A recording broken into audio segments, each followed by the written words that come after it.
الشيطان الرجيم.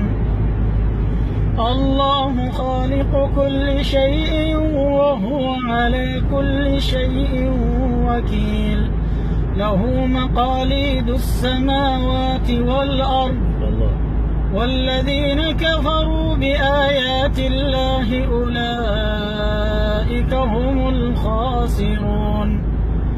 قل أفغير الله تأمروني أعبد أيها الجاهلون؟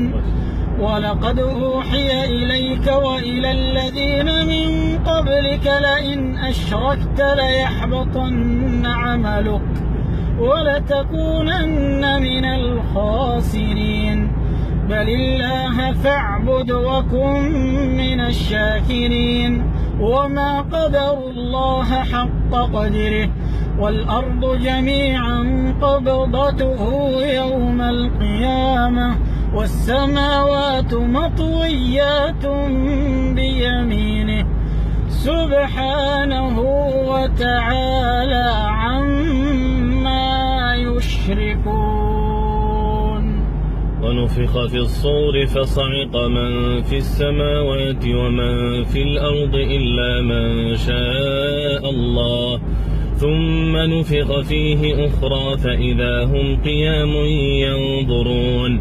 وأشرقت الأرض بنور ربها ووضع الكتاب وجيء بالنبيين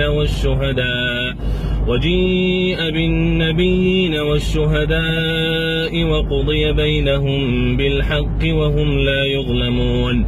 ووفيت كل نفس ما عملت وهو أعلم بما يفعلون.